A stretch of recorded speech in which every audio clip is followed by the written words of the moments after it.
Hello, ladies and gentlemen, and welcome to another episode of the Daily French Show. I am joined today by Mr. Hermann Pretorius. Hermann, how are you? I'm well, thanks. It's good to be here, I think. It's good to have you back with us. And also Miss Sara Gon. Sara, how are you doing? Yeah. No, I'm doing very well. Thank you, Nick. Very good to have you as well. All right, let us get stuck into the news of today. And I think the headline of this episode, the title of this episode, is going to be something like, "Baby, please, just give me one more chance." And that's effectively what the ANC's campaign message is going into this election. So some of South Africa's most important elections in its history are going to be happening next year. I'm not quite sure what date it's going to be on, but somewhere between, I think, May and August. So in that area. And Cyril Ramaphosa appears to have kicked off the ANC's election campaign with a rally in Dobsonville in Soweto with about 20,000 people in attendance. Soweto is going to be one of the key areas for the ANC to turn out the vote. They haven't been doing great in the few by-elections we've had in the area. The ANC has not done amazingly, so they, I think, are very keen to focus on Soweto as a place to campaign in. And Cyril, in his speech, basically gave one of the weirdest pitches for a political party I think I've ever seen in an election campaign. He essentially said, "Look, here's all the things we haven't done, but please give us another chance." He was reviewing the ANC's 2019 manifesto promises, which, and he lists them. He said they had 20 commitments to transform the economy, but it only succeeded in 10 of them. That they had 51 commitments to social transformation, but only 15 had been achieved. They had not eradicated the bucket toilet system. Electricity connections for household were still outstanding in many areas. They had not been able to increase access to housing or give out title deeds in the numbers that they expected. He said, "Oh, well, it was a COVID pandemic and natural disasters and just all these terrible things getting in the way. But really, this time we're gonna get it right." And he said, "In the next 9 months." So presumably just after the election, because I think 9 months from now is what, June? Anyway, he said the ANC would do the following: decisively deal with load shedding, as well as community electricity blackouts. Good luck. Financial sector transformation, including macroeconomic policy proposals, unblock the delays in the rollout of public infrastructure program and review the blended finance approach, develop monitoring mechanisms and report on maintenance or provision of basic services in municipalities, decisive interventions in the 36 municipalities routinely failing to pay their employees, urgently intervene to rebuild and modernize Transnet and Metro Rail, urgently intervene to prevent the collapse of the post office and the SABC, ensure Parliament passes all outstanding bills by November, the NHI, pension reform, public procurement, expropriation of post office bills, and also make sure that the election would be a public holiday. Hermann, let's start with you. Is this pitch going to work? What do you make of what he's saying? It's very interesting that once again we get to election time and all of the things that take up the kind of ideological talking space in the opinion pages, stuff like BE, stuff like land, it's not really featuring in this ANC manifesto promise in Ramaphosa's initial sort of pitch here. What do you think? Yeah. So the question as to whether it will work, I think not. If there's one thing that we can say for sure, is that the best election that the ANC ever had was in 2004.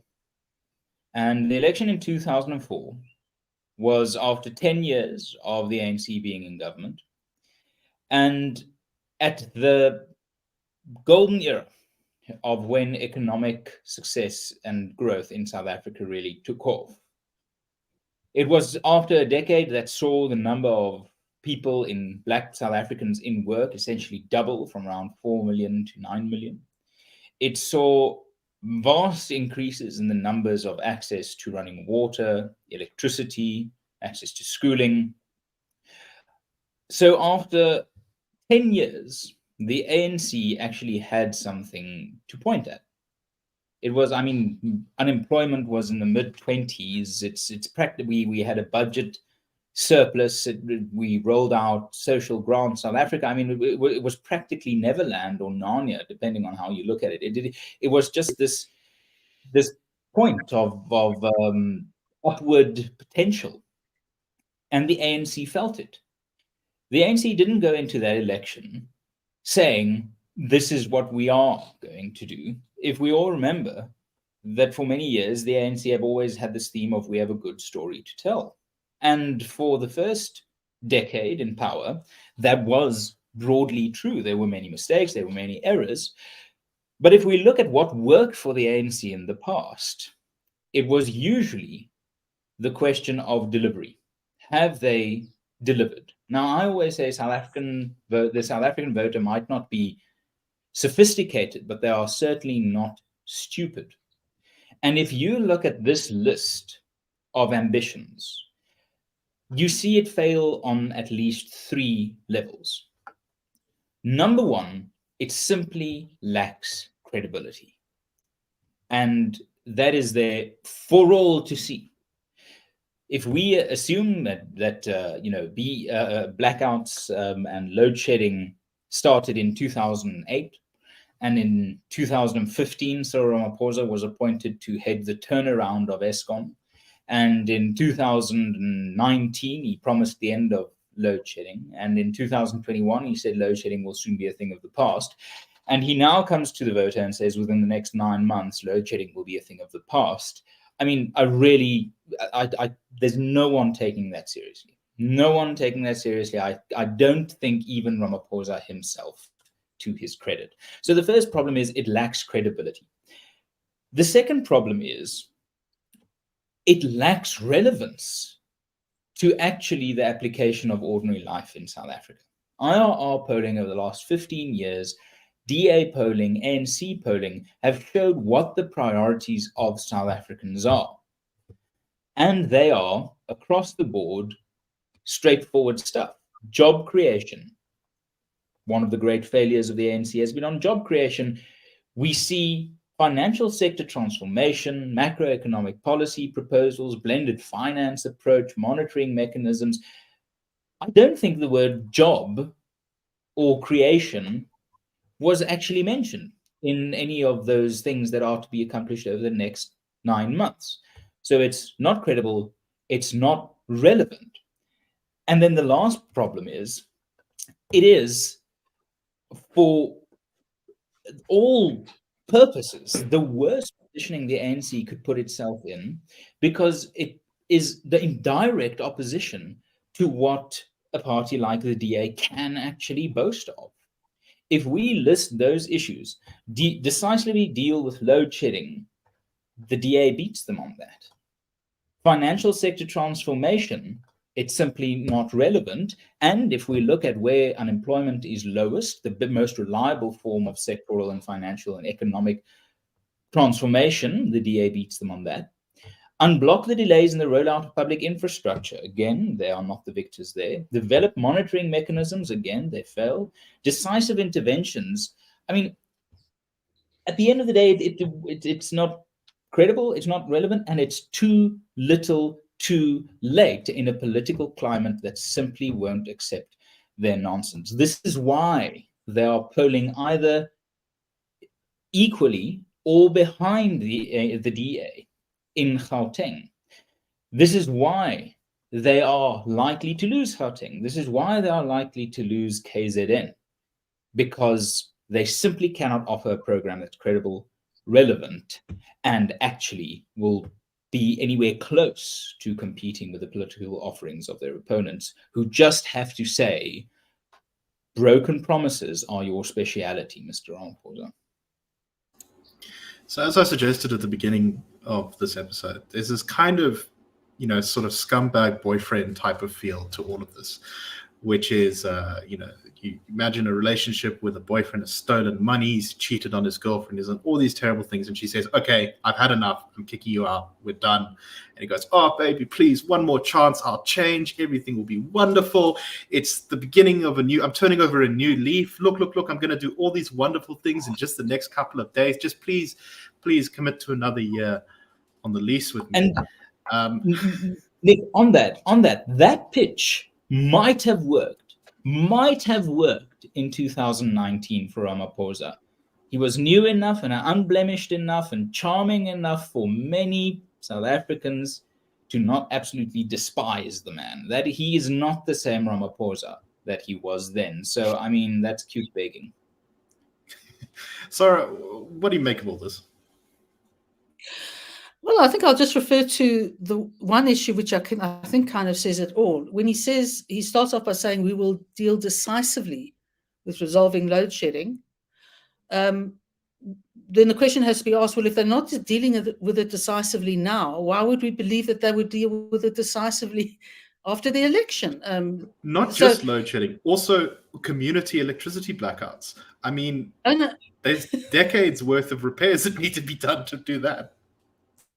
No, he's, I think the man relies on his soft, oleaginous voice to convince us. And the problem is, I think, hopefully South Africans are looking at the content and the substance and not the delivery, or not delivery, as the case may be. Yes. I do wonder, because this is not a strong start to the ANC's election campaign. Now, to be fair, the ANC often kind of builds up its election campaign like kind of well. It has this infrastructure all over the place, and even though it's not like the most efficient infrastructure, it's able to still compete in a big way. You'll see they'll probably have the most posters, they'll have big billboards, they'll have lots of people going around and campaigning. And the election campaign in the last 2 weeks is usually, I think, relatively strong. Also, inevitably, there will be some kind of like a race controversy or something in the election, as happens every time, and that'll be used to tar the opposition, probably the DA, but maybe some of the other parties too. But I think that is one of the things that the ANC has got that is a little bit different about this election. Is the ANC, it looks like it might be having to fight off a little bit challenges from many directions. So the last election, it was mainly between the challenges it was facing was mainly from the DA and the EFF. This time, I think they're probably going to also have to fight against the IFP in a very serious way. Maybe Action SA, Build One South Africa, the Rivonia Circle Party, what are they called? Rise Mzansi, yes. So there's all these new parties kind of attacking and hoping to get some ANC votes in various areas. And I think that this may put their election campaign under a little bit more strain than we've seen in the past, because they're going to have to have a more complicated message. And it relies on capacity that I think has largely eroded in the ANC. The ANC has always had a formidable election machine, but this is the party that has failed to pay its own employees. This is the party that is Fikile Mbalula at the head of its organizational wing. It is not well equipped to go into this election. Now, does that mean that, it's curtains for the ANC? Of course not. You never write off the ANC. They are terribly good at what they do, and what they do is sort of manage power and exploit division and opportunity, or not even sow them. But what is striking to me, as if we look at, I love myself a bit of an opinion poll, and if we do look at this, and we accept that this is the best the party's strategists could come up with based on the data at their disposal, we can draw a few inferences in alternative from this. Either their data sucks, in which case their machinery has fallen apart, so they can't actually monitor public sentiment properly anymore, or they score so low on the things that actually matter to South Africans that they have to pivot to the things that they perform well on in terms of perception. In which case, good luck winning an election on post office reform. I mean, that might have been a sexy issue in some rotten borough constituency in Britain in 1776. I mean, that might have been very, very interesting, but I've never heard someone, an American politician say, we're going to deal with Al-Qaeda now, but next we're going to tackle those goddamn post offices. So the problem is, if this is your greatest hits, if this is your crowd pleaser, if this is your Nessun Dorma, then either your data sucks or you frankly have nothing else to offer. Very interesting to see, but I think not a great start for them. But maybe they're trying to go for a, we're honest and humble approach here, because they know that they've they've made a lot of promises to their core voters so many times. But let's go on to our next story, and this is intimately connected to the first one, and it is why the ANC is not going to actually be able to fulfill a lot of its election promises. And that is based off of some data coming out from the National Treasury, who says that things are not looking good on the budget front. Originally, the Treasury had proposed that it was looking to stabilize debt to GDP at about 70%, and this is already at about 72%. The fiscal deficit this year is expected to be much greater than Treasury had projected, which I don't think is particularly a surprise. Treasury is often massively over-optimistic in its projections. The fiscal deficit for 2023 is set to be between 6 and 6.5% of GDP, which is much higher than the target of 4%, which is what the finance minister had planned for in the budget. There's been a big so we've gone from having this relatively low debt of 500 billion rand 2006 to 4.7 trillion rand debt in 2022. And this will hit 6 trillion by 2025. So this is exactly how you see the debt trap happening, is that it starts off kind of slow, but it really accelerates. And there's a lot of fear now in government that, that we're heading for a great fiscal debt trap. Something like just paying the interest on the debt we already have is already a very significant line item in the government's budget. I think it's second or third place in terms of what we spend. So it's like similar to how much we spend on education for the whole country. In light of this, Finance Minister Enoch Godongwana is saying that government needs to take some drastic proposals. He's putting around a draft document which has been leaked to the media, which says they're going to cut spending in a large number of places, place a moratorium on advertising new hires for government departments, and also forcing departments to find other ways other than the fiscus to fund wage increases. Sara, what do you make of all this?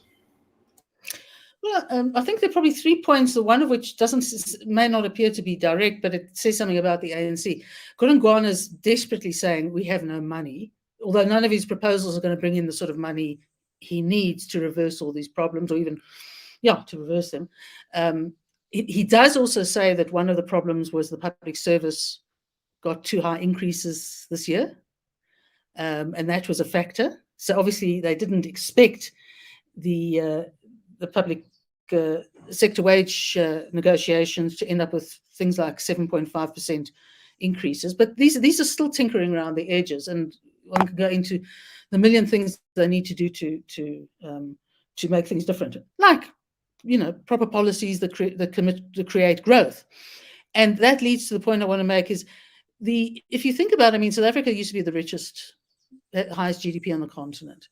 Now I think it's Nigeria, with Egypt followed by us. And if you look at countries like Rwanda, Kenya, Botswana, a whole lot of places, they have somewhere between a little bit of growth and a considerable amount of growth. We have none. In fact, I'm not sure if we're on about heading to negative growth, if there's such a thing. And the thing is, we can't blame it on COVID, because we didn't. I think we're getting GDP numbers in the next couple of days. Oh, okay, that's great. Watch with interest. But the bottom line is that we didn't have a special COVID. We suffered the same COVID as everybody in the rest of the world suffered. So we can't use that as an excuse for how our growth and our monetary situation has been affected.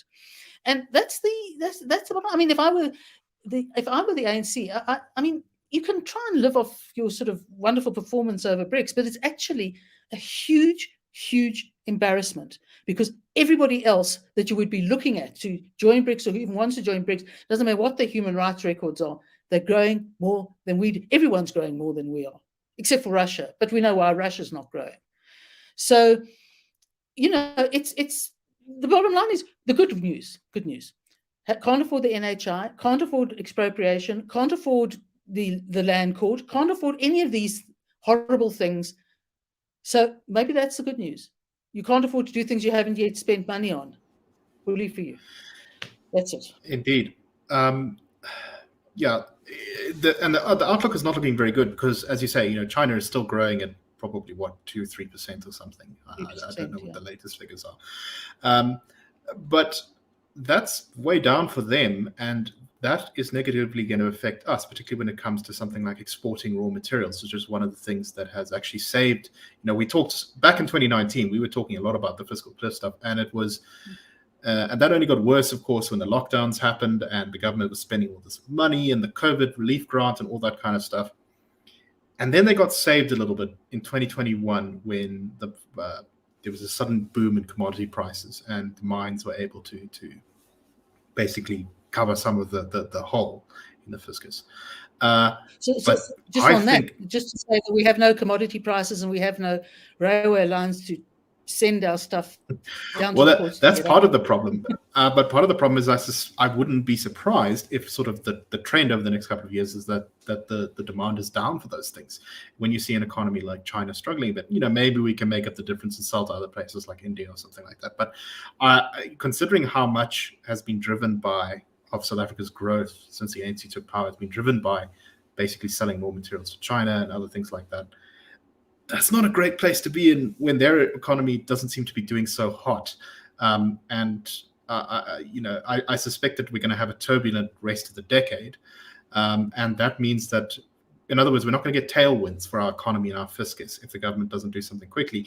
And the political ramifications are huge because one of the reasons that people do vote for the ANC is because it has rolled out this welfare state. It gives people grants, it gives people houses, it gives people water and electricity, and you can't fund that. Well, you're going to have a problem. Hermann, what do you make of this? Yeah, I think what also makes our problem worse than in 2019 is to capitalize on a commodity boom. You need manufacturing to actually be operational at a moderate level of output. Load shedding is making that difficult. Increasing mafioso tactics in the manufacturing and mining sector is making that difficult. And then you've also got, just the problem of labor productivity. So even if there were a commodity boom, we wouldn't be able to capitalize on it fully because, whilst the situation was there for us to position ourselves for the benefit of it, we simply didn't. Instead of patching the hole, we shot a few further holes in it. But the problem is also that you see the ANC splitting, not in the sort of factional way, but in the sense that they are promising A, in the previous story we discussed, with no, and they are facing the fiscal reality of B, with no ability, as Sara points out, to fund stuff like the NHI, which, if we're going to be charitable, costs about 300 billion rand a year, closer likely to 700 billion rand a year. So that it's a good in the one sense that it portrays this wish list of this uncredible, irrelevant, too little, too late wish list, even in and of itself, to be unworkable. But that does leave a very, very worrying option left for the ANC being the, vile organization that it is. And that is why I would ask all religious people to pray for, let's say, Hofanyaho, the governor of the Reserve Bank. We are sitting in a situation where the Reserve Bank's control over the money supply is going to become increasingly targeted because the idea of having not enough money, some in the ANC will say, well, then just print more. And that is where the independence of the Reserve Bank and the spine of the governor of the Reserve Bank is going to absolutely be key. If you promise A, you face reality B, then you probably go for C, which stands for currency. And that is such a lame segue, but the point is made. So that's the one point, is that we will not get away from this question of the Reserve Bank and control of the money supply quickly. But then two other points that are worth mentioning. Godongwana has just made the job of the ANC in Gauteng and Tshwane very difficult.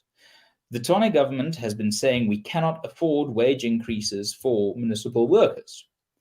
Godongwana has just thrown his lot and his momentum behind that case, saying that there's no money to pay that. So I think if the coalition government in Tshwane have their wits about them, they'll be able to muscle this into some political capital to say, look, we're not saying this, the Minister of Finance is saying this. And then the third point that I want to make is whether Godongwana is now at a point of growing in his influence in cabinet, or is he at the point of having reached his maximum relevance in cabinet? We saw with Tito Mboweni, warning his ANC colleagues, he had to define in Parliament what a sovereign debt crisis is in sort of fiscal management for dummies terms. And he didn't stick it out to even make that point because he was just losing political capital. And I think this is something that Terence Corrigan, our great colleague, once said, is that one of the biggest differences between Mbeki, Mandela on the one hand, and Zuma and Ramaphosa even more so on the other, is that Mbeki and Mandela backed their finance minister. Ramaphosa has never done that.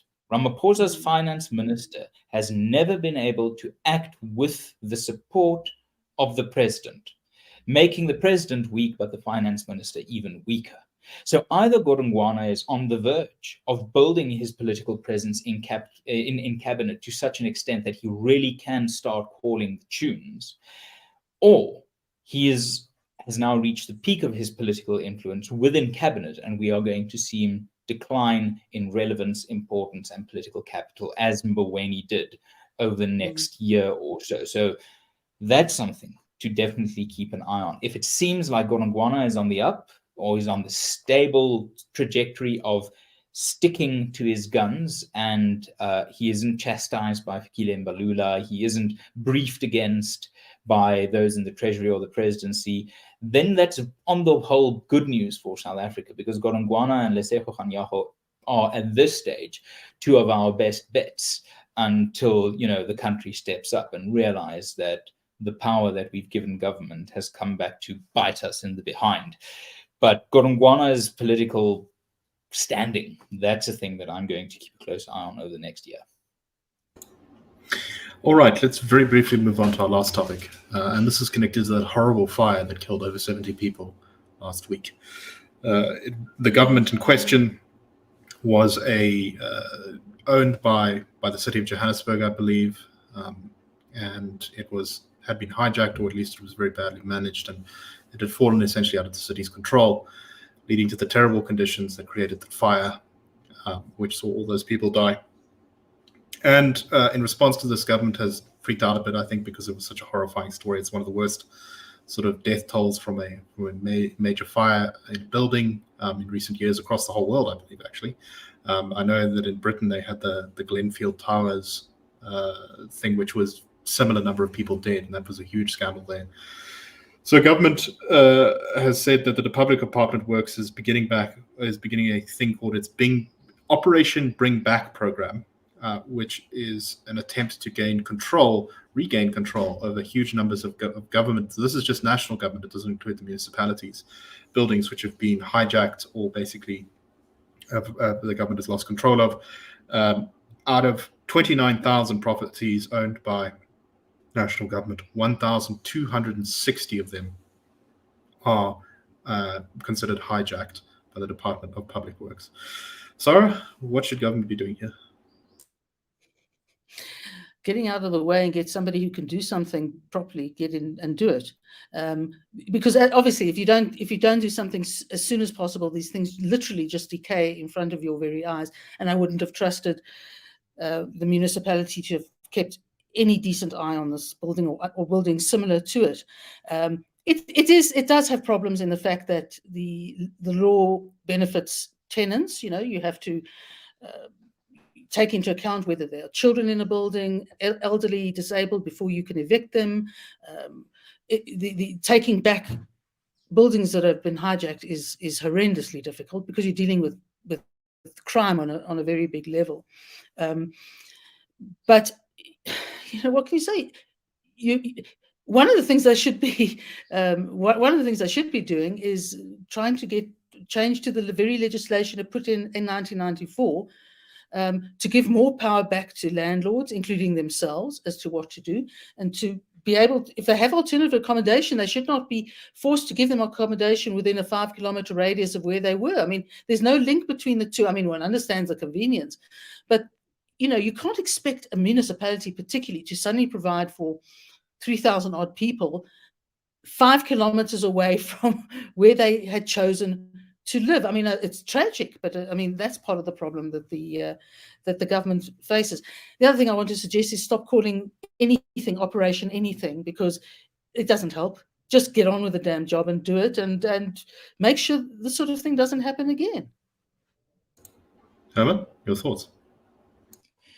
I think it just shows that the government, there isn't anything new that the government should start doing. It's either start doing the stuff that you're already supposed to be doing, or stop doing the stuff you're doing. There is no reason for the government to accrue itself new powers, to give itself new responsibility, or new operations, anything. It is just about doing the basics right. And if Ramaphosa ever has the goal to ever refer to his cabinet as fit for purpose, after he has faced so many reshuffles and you have absolute dunces still there, like Lindiwe Zulu, like Bheki Cele, it really, it just says that, we will pay you to stop whatever you are doing, and give other people a chance, because frankly, I mean, my schnauzer will be better at this. It is fit for purpose, Herman. It's not the purpose that we should mention on a family program. Oh, I couldn't say it better myself. Anyway, thank you very much. I hope that you found the show interesting. We will be back tomorrow with the Daily Friend wrap. Cheers, everyone.